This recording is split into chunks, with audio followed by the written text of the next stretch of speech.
Meu Brasil brasileiro, mulato... Nem sei se é essa letra. Claquete.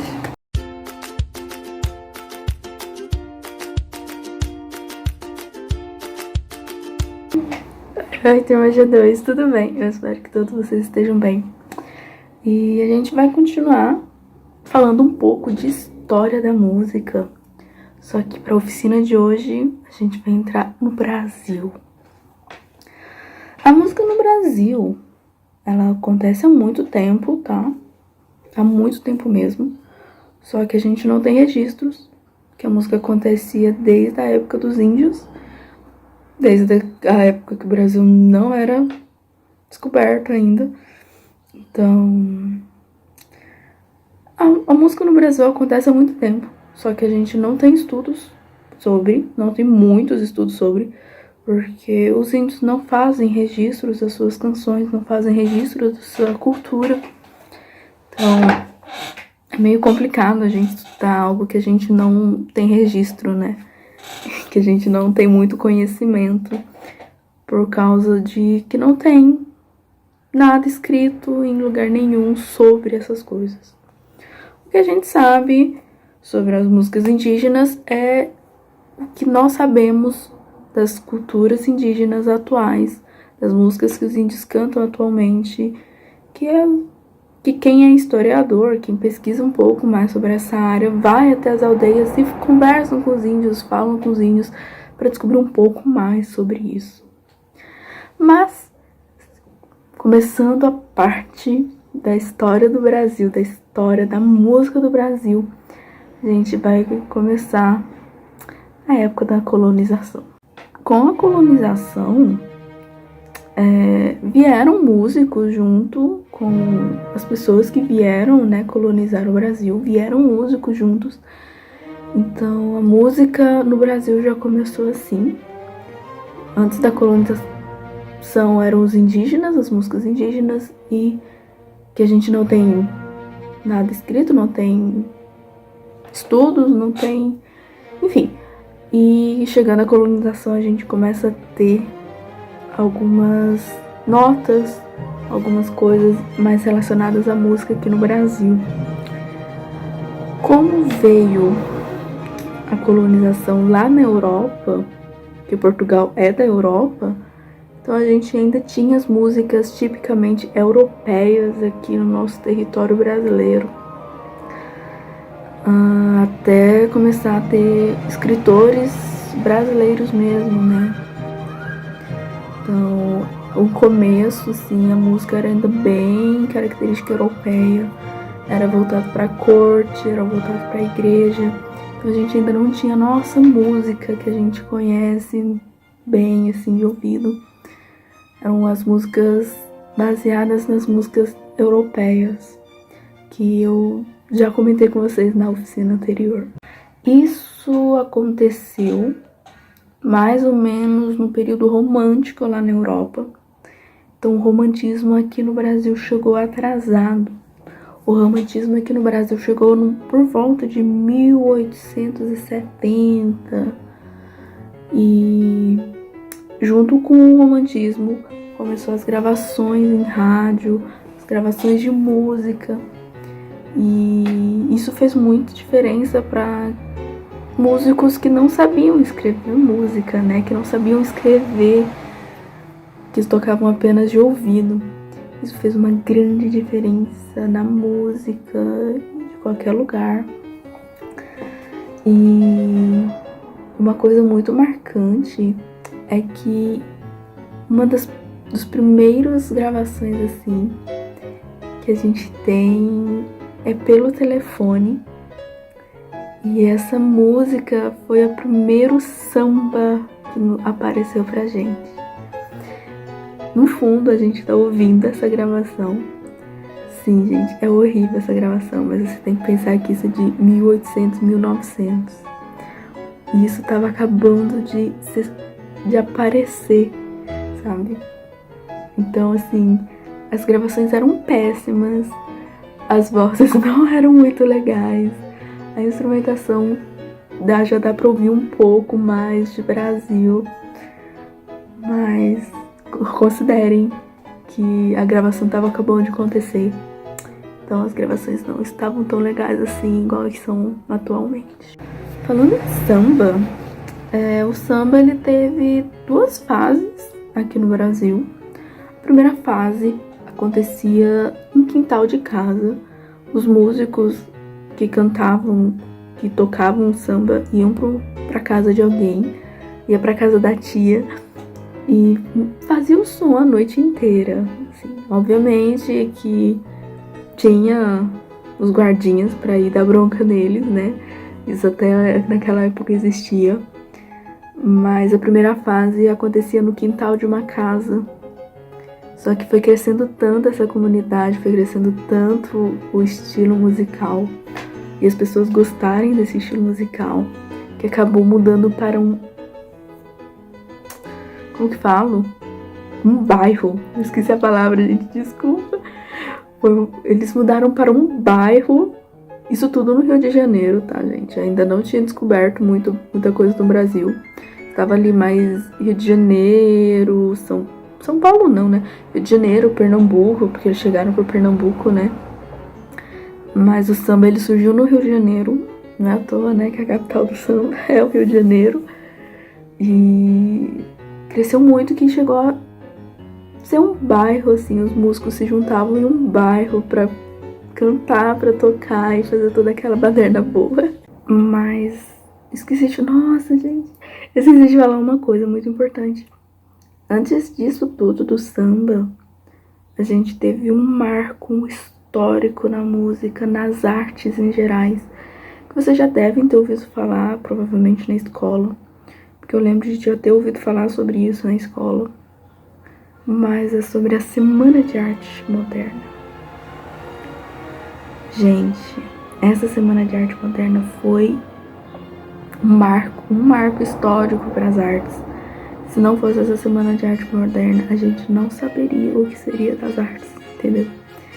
Porque foi nessa semana que todos os artistas de todas as áreas teve a oportunidade de mostrar um pouco do seu trabalho para o público.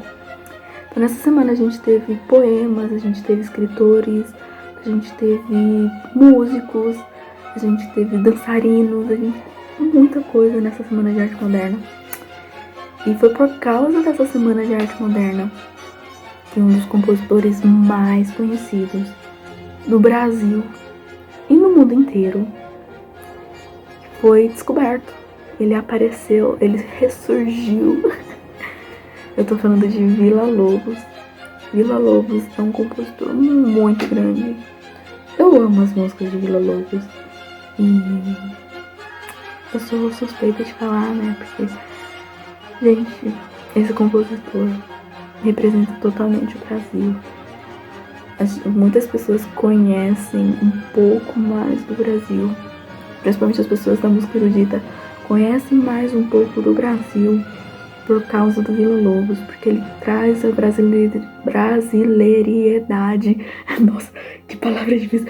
A brasileiridade, nem sei se eu falei certo agora, nas suas composições.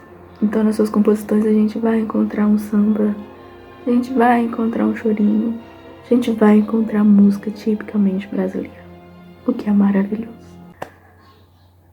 Mudanças vai, mudanças vêm. Surgiu o estilo musical, o gênero musical mais famoso e talvez mais característico, além do samba e do chorinho, obviamente, que é a bossa nova. E, gente, eu amo bossa nova. Eu amo bossa nova. E foi aí que surgiu bossa nova. É a junção do sambinha com várias coisinhas. Bossa nova é muito brasileiro, tá? Bossa nova é brasileiro. E eu amo muito bossa nova. Então, mais ou menos, depois do samba, depois da Semana de Arte Moderna, depois de todas essas grandes mudanças, esses grandes marcos, a bossa nova surge, aparece, né? Começa a ser escrita, começa a ser cantada.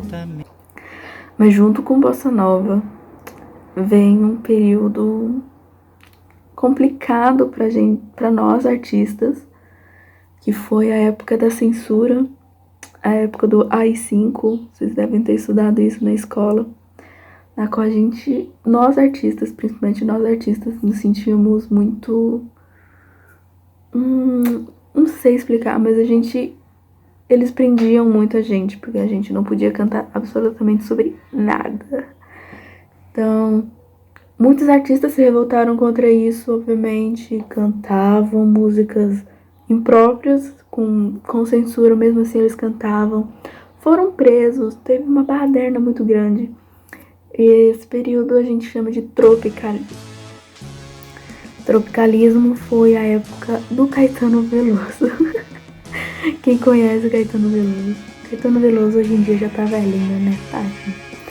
Mas o Caetano Veloso é uma figura muito presente no tropicalismo.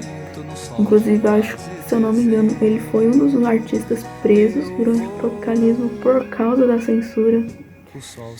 E as músicas dele no tropicalismo, na minha humilde opinião, são bem marcantes. Depois do tropicalismo e durante o tropicalismo também ocorreram os MPBs, que são as músicas populares brasileiras. A MPB não é um estilo musical, não é um gênero musical, porque qualquer música pode ser popular hoje em dia no Brasil. Anitta hoje em dia pode ser uma música popular, Pablo Vittar pode ser uma música popular, sertanejo, qualquer estilo musical pode estar junto com a MPB, mas essa é basicamente uma breve história, uma curtíssima história sobre a música no Brasil. Então a música veio junto com junto com as cortes portuguesas. Obviamente, antigamente a gente tinha as músicas dos índios, mas a gente não tem estudos, a gente não tem conhecimento sobre. Então a gente já começa a estudar a partir só da colonização, que eram bem europeias as músicas que começaram aqui no Brasil, até a gente chegar no nosso tropicalismo e no nosso MPB. E depois do MPB, do tropicalismo, o surgimento das músicas que a gente conhece hoje em dia, né? E lembrando também da nossa primeira gravação, né? Do primeiro surgimento do samba, que a gente conheceu o samba, assim, que foi pelo telefone, com aquela gravação lindíssima. Bom, a oficina de hoje é essa. Eu espero que vocês tenham conhecido pelo menos um pouquinho, entendido pelo menos um pouquinho da linearidade. Eu não sei falar essa palavra. Conhecido um pouco sobre a história da música no Brasil. Eu falei muito rapidinho, muito rapidinho. Obviamente muito mais complexo, muito mais profundo que isso. Mas eu acho interessante. E eu acho muito legal a gente saber um pouco de como surgiu, né? E vocês? Depois me mandem uma mensagem pelo WhatsApp ou um áudio, do jeito que vocês quiserem, no grupo ou no privado, me dizendo que vocês gostam, que vocês gostaram, qual foi a coisa que mais chocou vocês em saber dessa história do Brasil. Eu confesso que acho que o que mais me chocou foi o início das gravações, porque eu via como que era a música antigamente. Porque as músicas antes da gravação a gente tinha imaginação, apenas lendo uma partitura. E com a chegada da gravação, a gente sabe, né, como que era, como que cantava, como executava cada música. E as gravações são engraçadíssimas, eu amo. Bom, a oficina disso é hoje, eu espero que vocês tenham gostado. Espero vocês amanhã não, né? Eu espero vocês semana que vem, segunda-feira, às 10 horas da manhã, para o nosso encontro no Meet, no Google Meet. Estamos nos encontrando todas as segundas, às 10 horas da manhã. E é isso. Até mais.